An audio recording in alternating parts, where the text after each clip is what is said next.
Buenos días, buenas tardes, buenas noches para todos los que nos ven en Gestionar en Argentina. Bueno, hoy es nuestro tercer programa.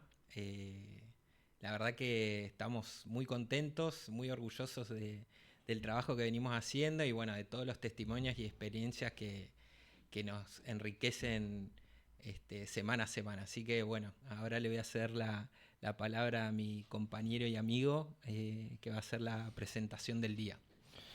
Sí, no, muy contento, la verdad que cada vez le vamos agarrando un poquito más la mano, así que bueno, ténganos paciencia hasta que, hasta que avancemos, pero venimos muy contentos, la verdad que venimos muy bien, con muchas lindas experiencias. Como siempre decimos, presentar nunca está de más, así que Gestionar en Argentina es un proyecto que busca darle voz y hacer un amplificador de todas esas personas que hacen que las cosas pasen, ¿no? Que administran, ya sea la cosa pública, ya sea desde una empresa, ya sea desde cámaras sectoriales, desde el tercer sector, todos los que trabajan para que cambiar la realidad de una manera positiva para ciertas personas. La verdad que nosotros queremos que tengan acá un espacio donde puedan hablar, donde nos puedan contar y donde puedan dejar experiencias para todos ellos que también hacen que las cosas pasen y quizás les puede venir bien una palabra y un consejo de alguien que lo está haciendo en otro ámbito. Entonces, nada, hoy decidimos traer una amiga, a Julieta Altieri. La voy a presentar, después vos me vas a ir corrigiendo seguramente, pero bueno, ella es licenciada en Estudios Internacionales, actualmente falta presentar la tesis de Ciencia Política en la DITELA, es jefa de gabinete en la Dirección de Coordinación de Desarrollo Humano del Ministerio de Desarrollo Humano de la Ciudad. Es directora también ejecutiva de la Red Latinoamericana de Jóvenes por la Democracia, ya nos vas a contar un poco más qué es eso.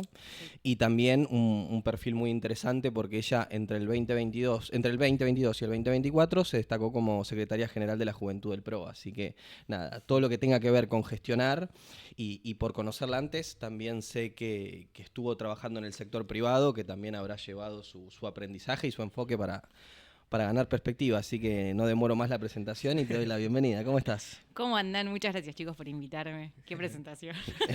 La verdad que una crack, una crack. Ahí si querés empezamos por el principio y nos gustaría entender cómo fueron esos orígenes, de todo esto que nombramos, qué fue lo que te llevó a hacerlo, a transitarlo y qué fuiste aprendiendo para gestionar, ¿no? Y llegar a ser secretaria general de la juventud o ahora a ser directora ejecutiva. Hay cierta vocación de gestionar y de liderar, me parece. Creo que mi primera, o mis primeros pasos, o la primera vez que entendí que quería hacer algo por otros y no por mí, fue en el colegio. Yo fui a una escuela pública acá en la ciudad, donde obviamente estuvo tomada por paros y tomas de escuela mucho tiempo. Y cuando estaba en quinto año, un amigo me propone, che, ¿por qué no presentamos una lista para el centro de estudiantes? Y de verdad que no lo dudé ni un segundo. Dije tipo, claro que sí, hagámoslo, porque ¿qué es lo peor que puede pasar? Que no ganemos. Claro. Y literalmente nuestro eslogan de campaña, mi primera campaña, nuestro eslogan de campaña era generar pensamiento crítico en los alumnos. Entonces lo que nosotros íbamos por las aulas pregonando es que en vez de que se tomen las aulas que en mi colegio ocurría de forma no democrática, que se lea lo que, no sé, por ejemplo, estamos en contra de un decreto del Ejecutivo de la ciudad en ese momento, que se lea y que después los chicos decían, che, yo estoy en contra o a favor de esto, o cómo me afecta esto que se está legislando. Y esa literalmente era nuestro spot de campaña. Y si bien perdimos por 3 votos, Okay. Creo que fue una experiencia, por lo menos para mí, súper enriquecedora, porque primero empecé a entender lo que implicaba salir a convencer a otros, pero desde en el buen sentido de la palabra, ¿no? Como contarle las ideas que uno tiene y por qué quiere llegar a quizás ocupar un lugar y las cosas que puede transformar desde los lugares que uno puede empezar a tener partido o a tomar posición. Si bien no ganamos, me convertí en la peor pesadilla de los que sí ganaron, porque en cada asamblea que teníamos, mis amigos se reían, pero yo estaba ahí parada, levantaba la mano cada vez que decían algo o que cada vez que tenían una propuesta para debatirla, pero porque creo que voy a citar a los barras de mi equipo. Yo no soy de esos que se quedan en casa escuchando la radio para ver lo que Claro. pasa. Y genuinamente lo creo y lo siento. O sea, es como que no, quejarse es muy fácil, pero ir a hacer son pocos los que van y hacen. Y no sé, no quiero decir que me gustó hacerlo, pero sí sentía que si nadie lo hacía, alguien tenía que tomar ese lugar de decir, che, yo estoy en contra de esto, y porque sé que hay un montón de, no sé, en ese caso en el colegio, amigos míos, que también estaban en contra de eso que se proponía, pero que por, no sé, no tenían ganas o no tener ganas de pelear o muchas veces miedo a que se hable mal de uno, bullying Claro. en las escuelas, no lo decían. Y después de ahí me fui a la universidad, gané una beca para ir a Itela, y fui la primera representante de la carrera electa por mis compañeros. Estaba en cuarto cuando hice eso. ¿Y en qué año fue eso? Yo estaba en cuarto, y fue en cuarto. Fue la primera vez que se inauguró que existan los representantes de carrera, porque en Itela se elegían el centro de estudiantes, y en 2016, se me cayó el DNI, se empezó a elegir los representantes de la carrera. Mira. Que era como que tenías un poco más de autoridad moral para ir a hablar con el director de la carrera y plantear problemas. Yo ya lo hacía gratuitamente. Cuando, digamos, gané ese lugar, es como que lo seguía haciendo, y la directora de la carrera, que en ese momento era Ana María Mustapik, se me mataba de risa y decía como, bueno, ya lo has, bienvenida a hacerlo con un Claro, título claro, formal, claro. o sea. Y después de ahí empecé a, si se quiere, mis primeros saltos en la política, que no fueron tan, digamos, como decía, no es que yo dije, sí, full, me quiero dedicar a la política y me mandé, digamos. Al revés, como que yo era muy crítica de la política, vengo de una universidad que es como que nos enseñan a ser analistas, uno analiza la política pero no es político, muy desde ese lugar, y me sumé a algo que tenía Cancillería en ese momento, que no sé si sigue existiendo, que se llama Consejo Consultivo de la Sociedad Civil, que eran unos espacios que tenía la Cancillería para hablar con sociedad civil. ¿En qué año eso? En 2017. 2017. Cuando terminé la facultad. Ujú. Tenían un grupo de jóvenes y me sumé ahí, en principio porque me parecía canchero ir a hablar de política exterior con otros jóvenes en el Palacio San Martín. Nice. Y tal cual. Y encontré, bueno, había chicos de la coalición cívica, algunos del radicalismo, otros del PRO, y encontré como, dije, che, wow, se puede militar como sin el prejuicio que yo tenía, ¿no? Como, no sé, que era muy ideal en mi ideario. Dije, che, ¿cuánta gente como yo a la que le interesa la política y se sienta a debatir ideas o proyectos o, no sé, lo que se les ocurría? Sí. Ahí te freno Dale. porque tengo una consulta. Dale, obvio. Vos al principio, quizás por no haber ganado, entraste desde un lado de la oposición, por así decirlo, y después te tocó presidir, y ahí quizás también hay como una diferenciación donde uno dice, bueno, quizás ahí sí es la gestión la que va a predominar, porque Sí. quizás en la oposición es, bueno, marco algunas diferencias. Ahora, ¿notaste ese cambio cuando dijiste, bueno, ahora soy electa, ahora tengo que gestionar, tengo ciertas dificultades, ¿cómo me relaciono? Si es que había oposición, si no, y si eso te enriqueció de alguna manera. Y aparte, ¿qué herramientas tenía el que ganaba? Por ejemplo, no sé, vos perdiste por 3 votos, pero ponele, si te tocaba ganar, ¿qué herramientas tenías vos como para decir, bueno, puedo modificar el plan Sí. de gobierno, entre comillas, o el plan de acción en ese momento? Justo en la experiencia del secundario es como que no tenía tantas herramientas, Claro. y además como estuve desde un lugar más de oposición, era como más, no quiero decir que era más sencilla la tarea, pero sí era más ir a, no sé, yo escuchaba lo que decían y quizás lo iba, no quiero decir a criticar, pero iba a exponer mi punto de vista. Ahora en la universidad, cuando ya tuve un lugar de, bueno, ok, gané este lugar, si bien no es que tenía una herramienta en particular, sí me preocupé mucho realmente porque los problemas que tenían mis amigos, que eran mis compañeros de carrera, llegasen. Entonces, justo a nosotros nos agarró como al final teníamos que armar la tesis, ¿no? Y tuvimos muchos problemas en ese seminario. Yo sabía quiénes habían decidido escribir la tesis y les preguntaba, incluso durante el verano, que fue cuando más problemas tuvimos, che, ¿cómo venís con esto? ¿Qué sé yo? Y en enero y en febrero me junté con la directora de la carrera y decir, che, mira, está pasando esto, no sé cómo lo podemos resolver, sobre todo porque si no lo resolvíamos en un tiempo prudencial, a estos chicos les iban a tenías menos tiempo para escribir la tesis en ese momento, y obviamente nosotros teníamos tiempos muy escuetos para presentarlo y graduarnos, o sea, no podíamos patearlo hasta el infinito. Entonces, si no resolvíamos los problemas que tenían en ese momento, no iban a poder no iban a poder graduarse conmigo, básicamente. Y para mí eso fue, si bien era una herramienta específica, sí creo que fue el primer ejercicio de aprender que ir a escuchar al otro, como que el primer rol que tiene el que gestiona es escuchar cuál es el problema del otro. Y así como lo hice en la universidad, creo que también lo hice después, cuando estuve en la juventud del partido, y si algo que aprendí es que lastimosamente Dios atiende en Buenos Aires, pero es una tarea de los de Buenos Aires desprenderse un poco de eso y de entender que yo no tengo las respuestas a todos los problemas que tienen los otros jóvenes en las provincias, pero sí puedo ir a escucharte y entender cuál es tu problema, que no es el mismo que tengo yo en Buenos Aires, sí, pero que puedo tratar de ayudarte a gestionar para solucionarlo. Entonces, no sé, vos sos de Misiones, ok, seguro tengamos problemas parecidos, pero seguro tenemos otros que no son parecidos. Qué sé yo, hablando, el primer problema que se me ocurre de los jóvenes de las provincias es que muchos a los 18 saben que tienen que irse de su casa para estudiar a una gran ciudad, si tienen la posibilidad de ir a estudiar, ¿no? Sí. Pero si tienes la posibilidad de estudiar, sabes que seguramente te tenés que ir o hay una gran chance de que tengas que irte. Acá tenemos un ejemplo. Exacto. Yo no tuve que irme, ni pensé en irme. Seguí viviendo en la casa de mis padres, claro, incluso en la universidad, porque soy de Buenos Aires y tenía la suerte de ir a la universidad acá. Ahora, seguramente ese problema no lo tuvimos, pero seguro que tuvimos sí otro problema que habremos compartido, como, no sé, conseguir trabajo formal después de recibidos.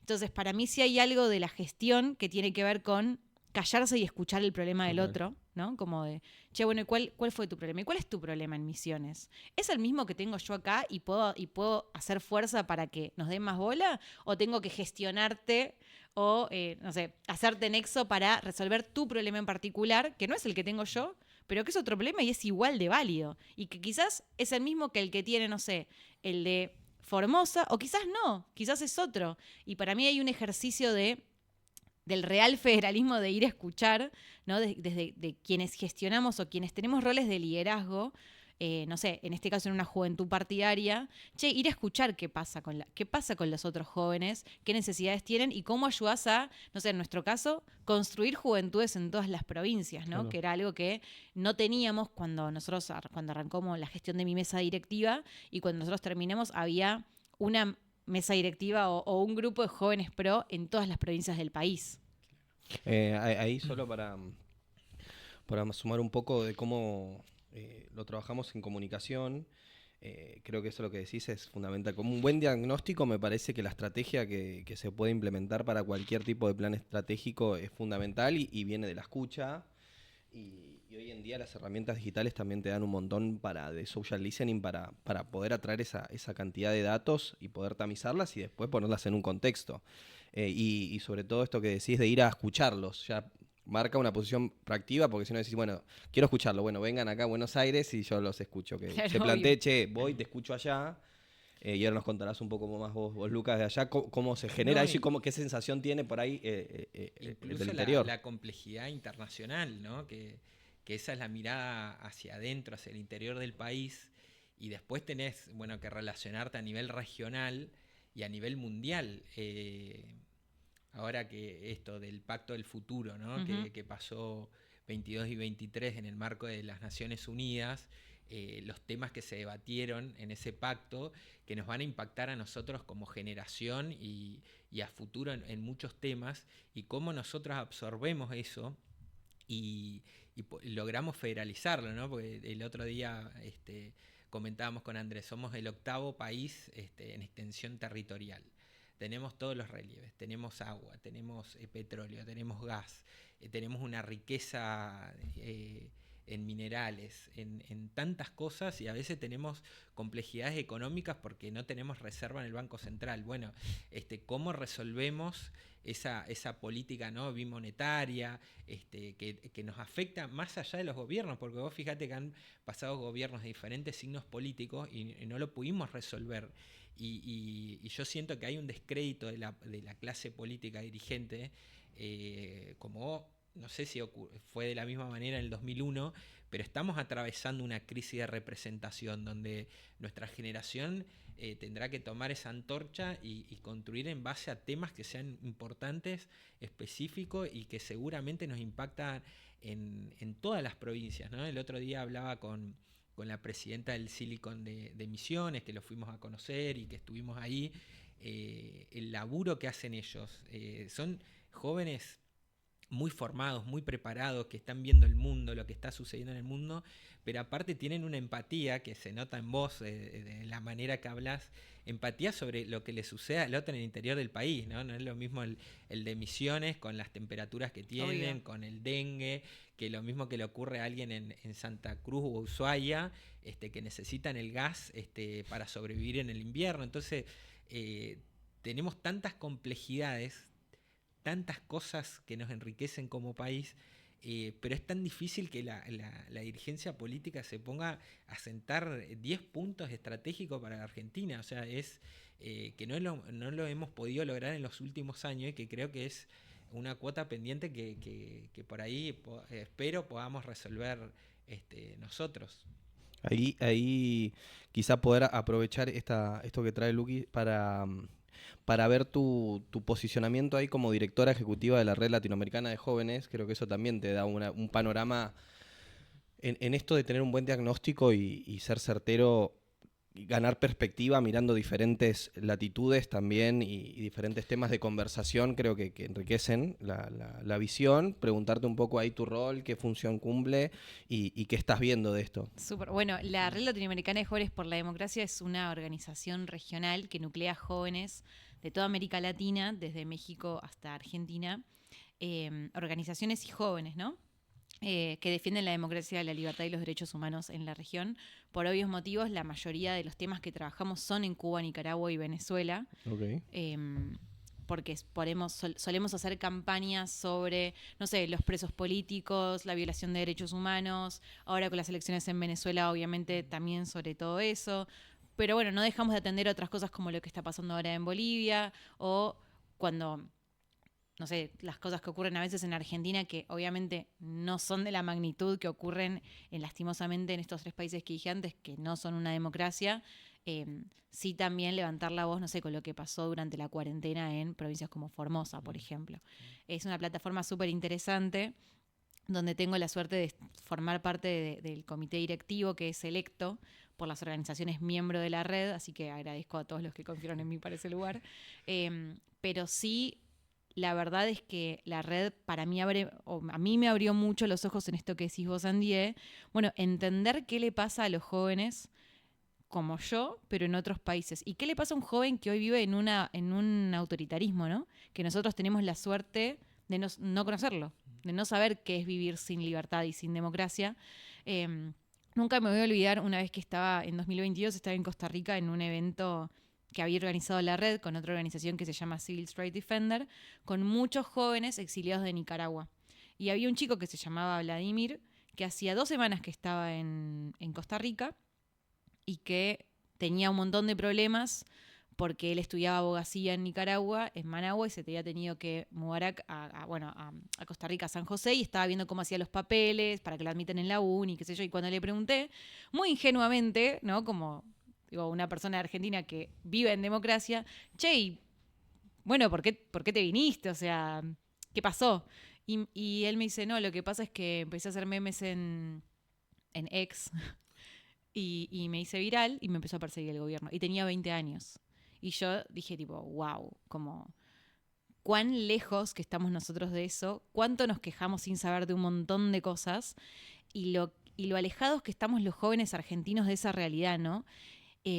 Por suerte, digamos, como por suerte como victorias no de la democracia. Exacto, pero cómo nos olvidamos también lo que es vivir sin libertad y sin democracia, y a veces no lo valoramos, ¿no? Como, o banalizamos, como se escuchó, digo, mucho durante la última campaña presidencial o incluso ahora, o se lo decían a Macri en su momento, ¿no? Como, vos sos la dictadura. Es como, no tenés ni idea lo que es vivir en dictadura y ojalá que no la tengas nunca. Genuinamente ojalá que no la tengas nunca. Pero para mí hay algo que sí vuelve y que tiene la red, o que yo intento hacer en Argentina todo el tiempo, es contar la experiencia de estos jóvenes acá. Y me parece que eso, aunque parezca pequeño, es de las cosas más importantes que podemos hacer en un país como el nuestro, donde tenemos la suerte de no tener ni idea qué es pasar por una situación así, ¿no? Como contarle a otros jóvenes argentinos, che, mirá, existen pibes como nosotros en Nicaragua que están pasando por esto, o en Venezuela o en Cuba, me parece que es una gran voz y un amplificador de lo que le pasa a otros jóvenes en otro lugar. Y a veces gestionar no son grandes cosas, ¿no? A veces son pequeñas cosas que marcan la diferencia. Antes de ser Secretaria General de la Juventud del partido, yo fui la Secretaría de Relaciones Internacionales, los 2 años anteriores.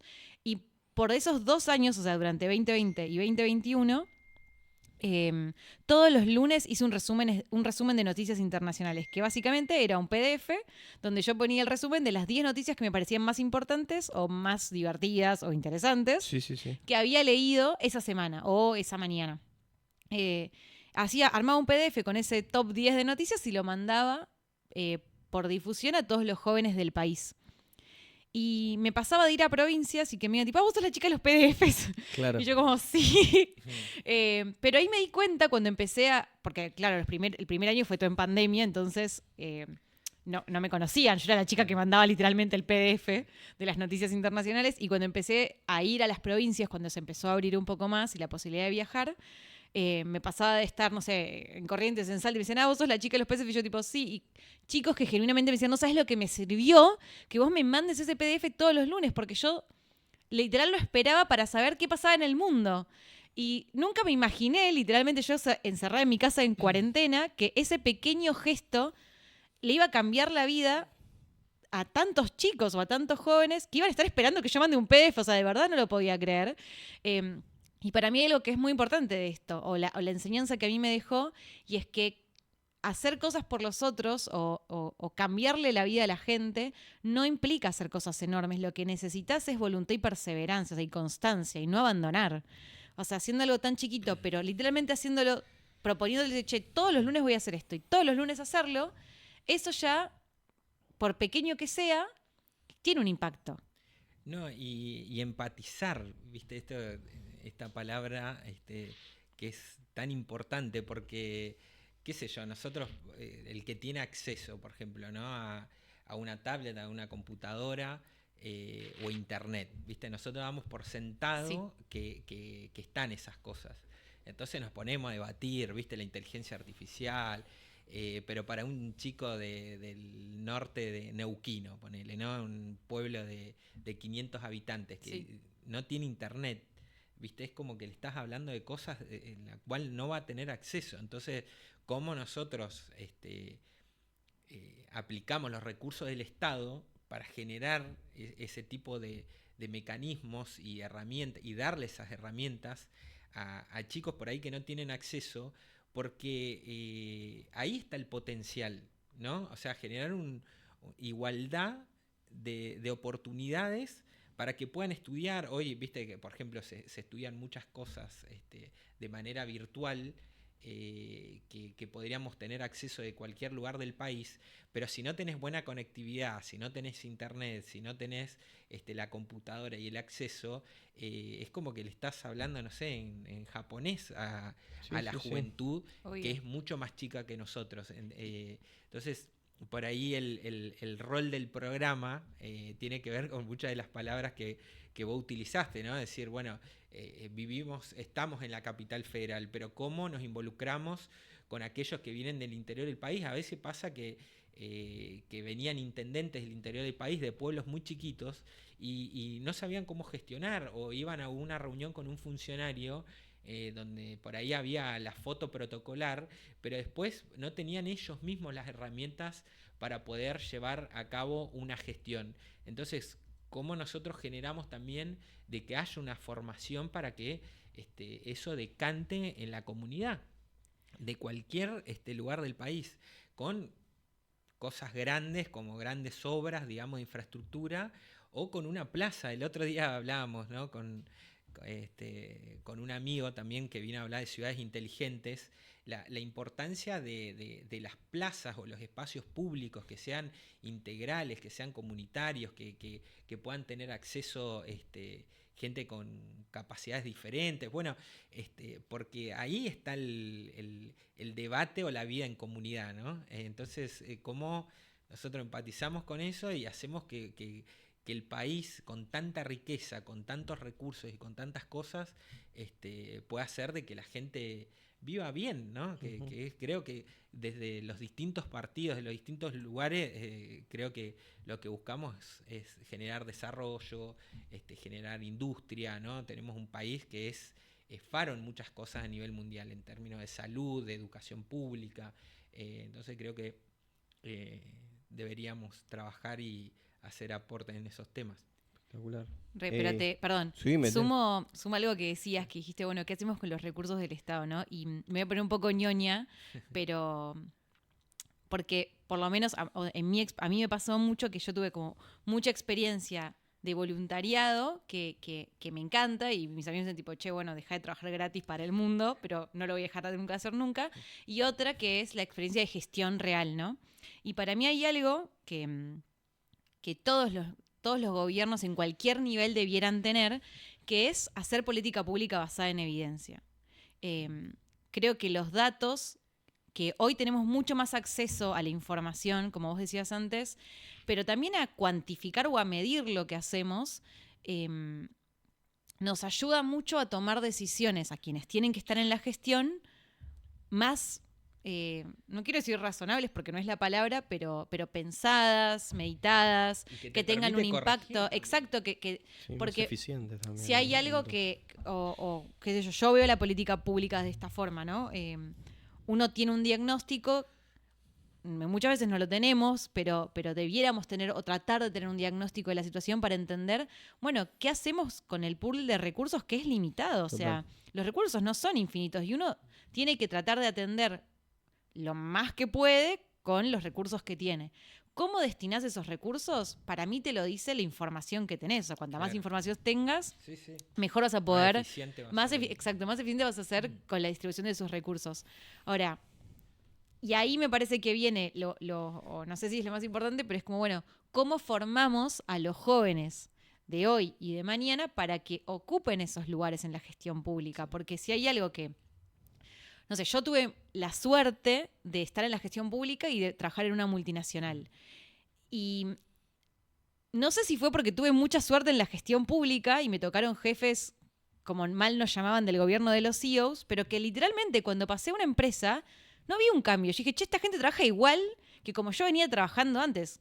Quizás con más recursos, con más posibilidades, porque obvio, una empresa tiene más posibilidades o menos trabas burocráticas que el Estado, pero conceptualmente era lo mismo. Y cuando volví a trabajar a la gestión pública, dije, no sé si tuve suerte de nuevo y me tocó volver a trabajar con CEOs, pero lo digo un poco en chiste, pero un poco en verdad. Gente súper profesional de la que aprendí mucho y a la que yo intento hoy a los chicos que trabajan conmigo enseñarlo, como bueno, hay algo de la profesionalización de la política, de que, che, quien ocupe un cargo de gestión tiene que saber ciertas cosas que o lo aprendemos en la universidad o armemos cursos de formación, que hoy con la virtualidad la verdad es que se democratizó mucho el acceso a la capacitación para quienes ocupen los lugares en la gestión, sea gente formada. O a mí me gustaría como ciudadano que quien me gobierne sepa lo que está haciendo y entienda y maneje los recursos que son de todos de forma eficiente. Ahora, me preocupa un poco más la situación de hoy de Argentina, donde 1 de cada 2 chicos no entiende lo que lee.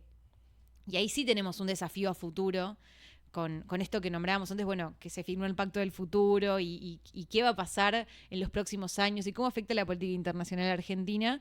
Me parece que el país le debe mucho a la generación de los jóvenes de hoy que los abandonó y les hipotecó el futuro para hacer con la plata vaya uno a saber qué, y lo ves en los resultados de los jóvenes, de los chicos de hoy, ni siquiera de los jóvenes, ¿no? De los niños de hoy. Es dramático que un niño realmente no entienda lo que lee, porque no es que conceptualmente dices, no entiende lo que lee, es que no entenderlo o no poder hacer una operación básica de matemática limita, primero que te hace menos libre, pero ¿por qué? Porque limita tus posibilidades de desarrollo en el futuro, que ese chico no va a poder, no sé, ni que hablar ir a una universidad, pero no sé, terminar el colegio, poder conseguir un trabajo, que ¿Qué futuro va a tener la generación que está atrás nuestro? Y ahí, viste, lo que pasa que lo que tenemos como país es que tenemos una política pendular, ¿viste? Entonces Sí. vamos del Estado, ¿no? Al Estado no. Ahora estamos en el Estado no. Y hay políticas que son transversales, digamos, a la 100%. sociedad.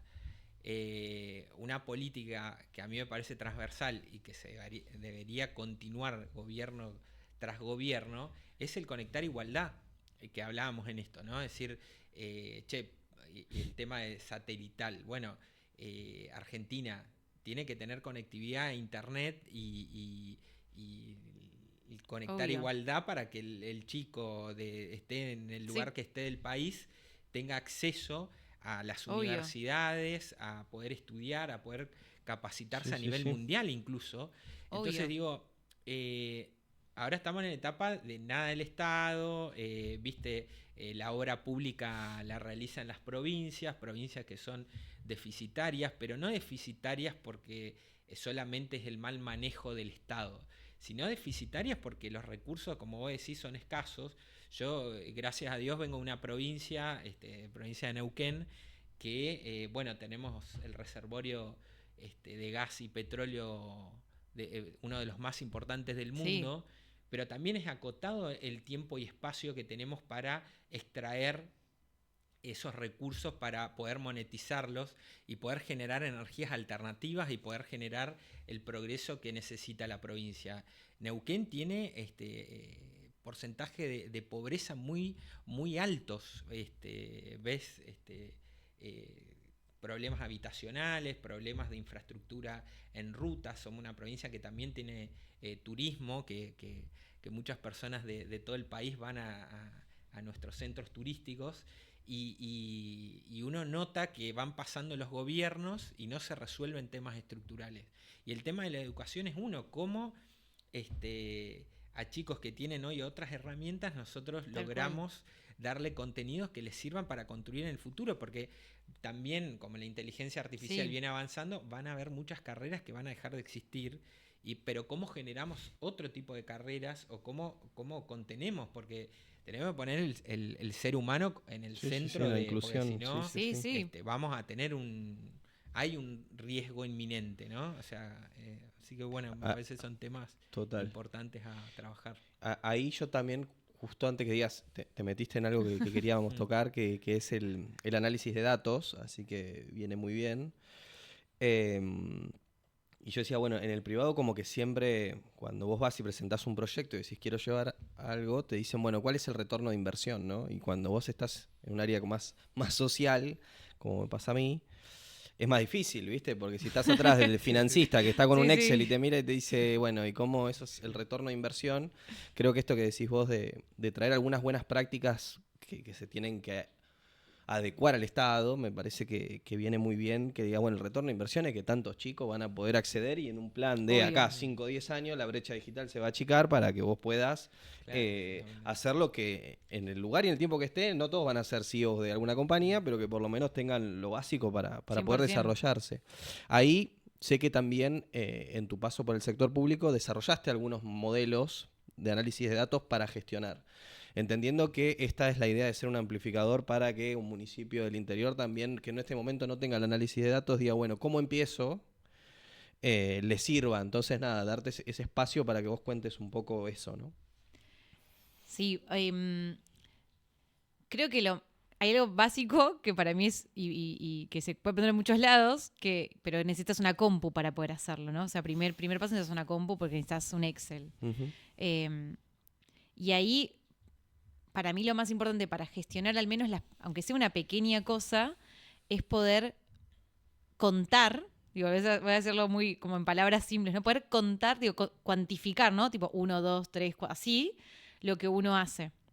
Lo que uno hace, y eso que uno hace puede ser cualquier cosa, puede ser entregar un subsidio, puede ser chicos que asisten a un programa, puede ser, no sé, entregar un bien o quizás, no sé, como hacemos en el ministerio, dar capacitaciones para que la gente pueda conseguir trabajo, o las intermediaciones laborales, que son, las empresas necesitan gente y nosotros lo que hacemos es como machear con perfiles que que el ministerio capacita para que después, bueno, si la empresa obviamente le gusta el perfil, lo pueda contratar.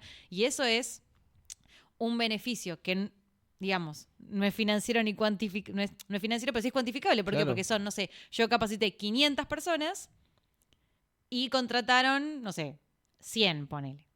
Y con eso, que es, no sé, no es que sea básico, pero sí puedes decir, bueno, ¿a cuántas personas ayudaste en septiembre, por ejemplo, o esta semana? ¿Son más personas de las que ayudaste en agosto, por ejemplo, o son menos? ¿Por qué son menos? ¿O por qué son más? ¿Qué existe diferente para que sean más o menos? Y para mí acá viene el secreto, ¿no? Como en esto de decir, che, que la política pública esté basada en evidencia, que parece muy difícil, en realidad es literalmente empezar a cuantificar o contar las cosas que hacemos para poder empezar a ajustar, en el buen sentido, qué estamos haciendo para mejorar, porque al final del día quienes gestionamos lo público, gestionamos para cambiarle la vida a la gente, y como decía Andy antes, quizás eso no tiene un retorno de inversión, pero sí tiene un retorno en la vida de las personas. Claro. Y ese retorno a veces puede ser capacitar a alguien en, no sé, enseñarle a usar una herramienta, a usar la compu, por ejemplo, para que pueda conseguir un trabajo quizás de administrativo en alguna empresa. Y ahí vos podés decir, bueno, a cuánta gente ayudé, o cuánta gente capacité, o cuántos talleres di, y después con cuántas empresas, digo, esta articulación público-privada, ¿no? Como de, hoy estamos mucho, como decía Lucas, en este mundo de, bueno, ahora el no Estado.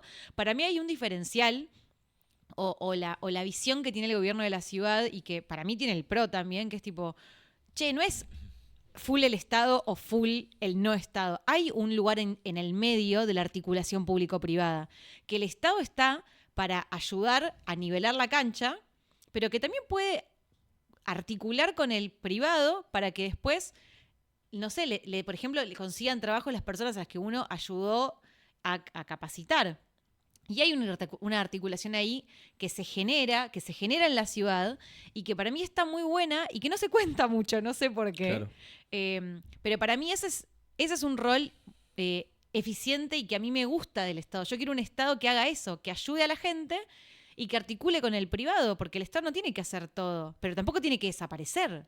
Claro, porque, mira, me contaba su experiencia un amigo que tengo que está trabajando en el Ministerio de Trabajo y Empleo en Catamarca, Sí. ¿no? Y ellos desarrollaron muchos clústeres industriales, y lo que hacen es, por un determinado tiempo, el Estado subsidia una parte del salario del trabajador, los forma hasta que, viste, no sé, son 6 meses creo, hasta que el trabajador está en condiciones de ser tomado por la Sí. empresa, y ahí continúan. Entonces, mirá cómo articulan el público y privado, Ujú. y te genera una riqueza, ¿no? Y armaban las aulas móviles para enseñarle, viste, toda la que es la parte mecánica. Y a mí me pasa que yo veo en Neuquén que hay muchas empresas de servicios petroleros, pero si tenés que comprar un mueble, lo tenés que comprar en Buenos Aires. O sea, como y Tiene que pasa venir lo para acá mismo. para después Tremendo. volver. Y les juro, Sí. le voy a contar esta experiencia.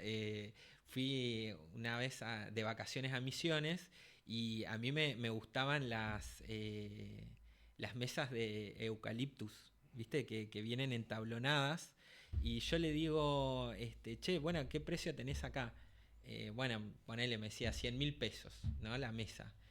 Y me dice, pero vos dónde sos, dónde vivís? En Buenos Aires. Ah, en Buenos Aires la vas a conseguir más barata que acá. No. Viste que tienen la madera, Sí, porque sí, sí, claro, sí, la como materia acá se prima ahí. compra en Sí. cantidad, las mejores Claro. maderas vienen a Buenos Aires, las conseguís mucho más baratas, pero lo pasa a nosotros en Neuquén con las manzanas, o el Alto Valle, Claro. Río Negro y Neuquén, las mejores manzanas Sí, sí. se venden en Buenos Aires y más baratas que en el O se Valle. exportan. que Sí. sale Claro, para mejor. entonces, ¿cómo, viste, actuamos esto, de nivelar la cancha para potenciar a los diferentes sectores, ¿no? Que están en la producción, que están en la industria, y que son el motor que genera el desarrollo del país. Es que en esto que coincidíamos de escuchar al ciudadano, y esto que decís vos también me parece que es escuchar a todas las instituciones que también forman parte del ecosistema, porque me decís, bueno, ¿qué están necesitando las empresas también? Como Obvio. sentarse y decirte, che, ¿qué difícil?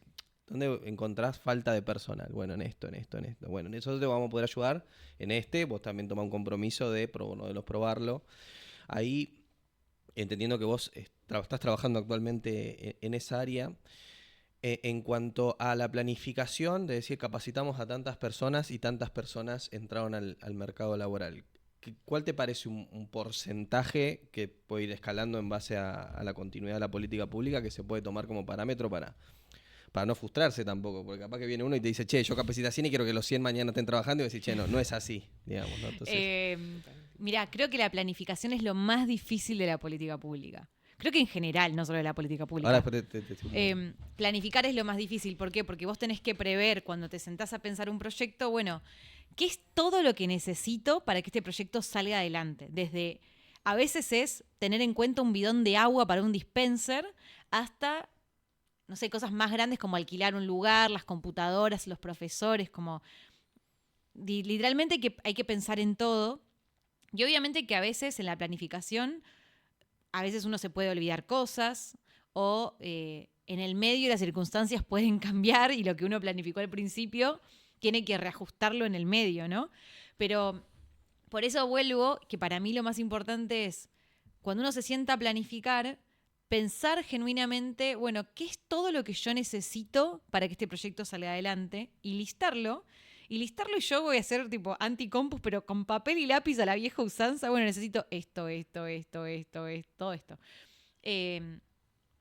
Y no olvidarse de nada. Y después ser flexible y entender con la propia frustración de uno de que a veces eso que planificó en el medio puede ajustarse y estar abierto a que quizás si necesitas ajustar, poder hacerlo. Ahora, ¿cómo vamos a saber que tenemos que ajustar o no?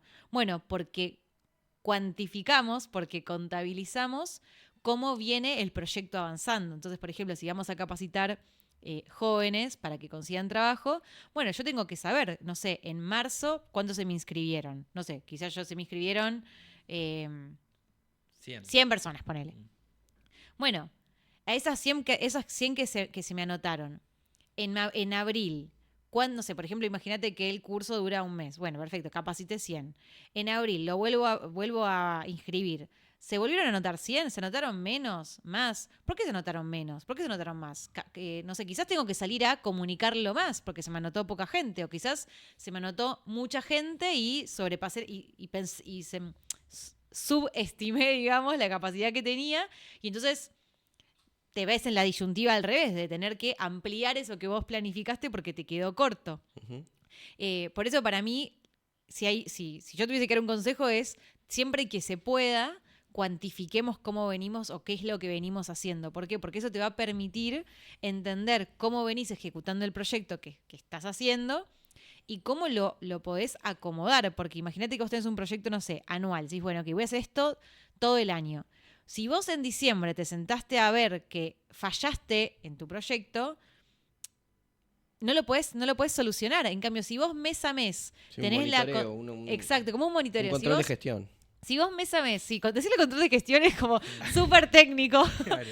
Pero digo, es un control de gestión. Pero a veces no hace falta decirle palabras difíciles a una acción. Control de gestión tampoco.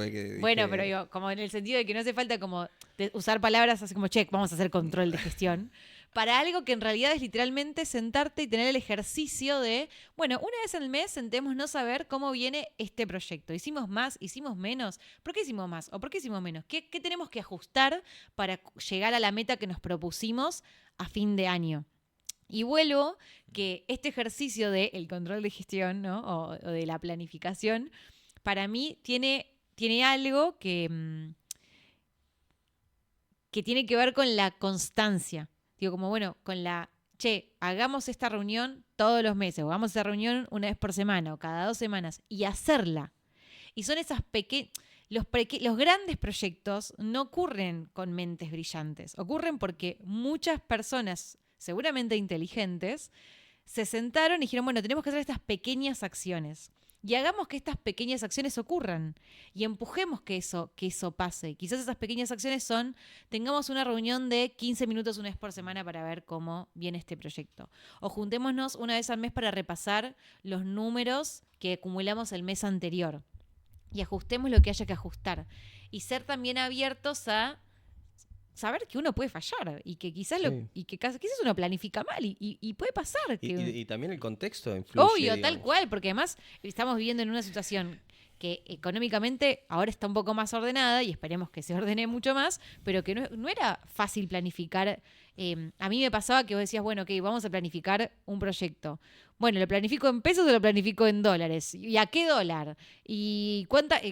Y bueno, son dificultades que uno enfrenta cuando ahora tiene... justo hay una discusión con el tema presupuestario. Oh, ¿viste? sí. Porque las variables y todo van a cambiar y bueno, que es algo que se va a debatir en el Congreso en los próximos días y bueno, eso te sientan las bases para bien o para mal de lo que viene a futuro. Pero bueno, para finalizar... ¿Qué te gustaría dejarnos, digamos, como en base a tu experiencia, a tu testimonio y de lo que venís recorriendo como joven que está en la política hacia futuro? ¿O qué te gustaría dejarnos como punto, como tips para el resto?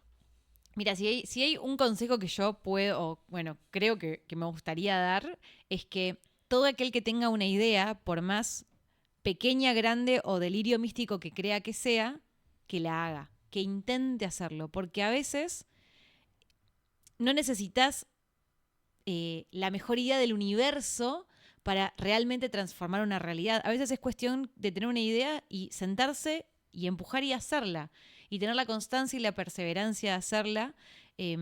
Solo con esas pequeñas cosas podemos genuinamente transformar la realidad en la que vivimos y no tener miedo o temor del fracaso, porque peor es nunca haberlo intentado. Nosotros, bueno, un poco este proyecto es un poco así. Dijimos, che, vamos con esto y lo peor que puede pasar es divertirnos, así que vamos para adelante. Así que bueno, no, gracias por venir, súper interesante y están las puertas abiertas para que vuelvas cuando quieras. Sí, muchas gracias. Es más, quedaron un montón de temas para después hacer doble clic. Y bueno, a medida que le vamos agarrando la mano a esto, seguramente te vamos a invitar para profundizar en otros temas también. Bueno, muchas gracias. Gracias a ustedes, chicos. Buenísimo, grande. Muy buena, ¿eh? Se dio...